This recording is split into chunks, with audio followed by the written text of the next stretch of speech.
Menteri Besar Kedah Datuk Seri Muhammad Sanusi Mat Noor menegaskan bahawa pendekatan Perdana Menteri Datuk Seri Anwar Ibrahim yang didakwa terlalu sarat dengan unsur politik dalam program rasmi kerajaan menyebabkan penjelasan berhubung dasar serta inisiatif kerajaan perpaduan kurang menonjol.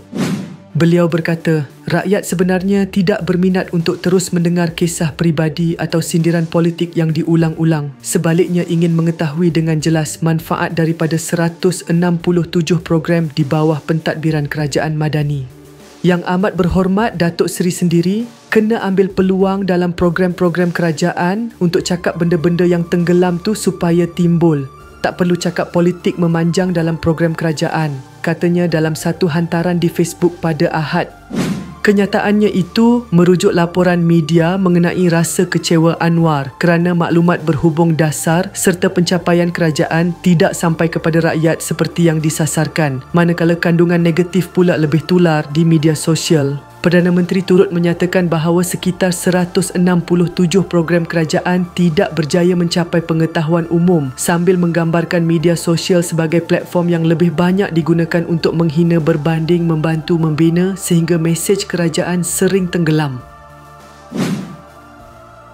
Muhammad Sanusi menambah, Anwar sebenarnya merupakan individu yang paling berpengaruh untuk memperjelas dasar kerajaan kepada rakyat, namun peluang tersebut terlepas apabila pentas rasmi banyak digunakan untuk menyerang pihak lawan atau membangkitkan isu remeh.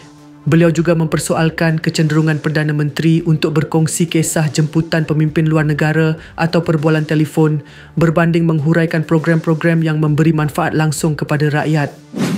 Kalau PM sendiri tak cerita, orang pun tak menyambung, tenggelamlah program kerajaan. Bila PM asyik cakap politik, orang tu salah, orang ni sakau, orang tak betul, orang tu begitu begini. Orang ramai jadi meluat, maka timbullah komen jelek dan maki hamun serata alam. Orang betul-betul nak tahu 167 program kerajaan PMX tu apa dia? Cuba cerita, ujarnya.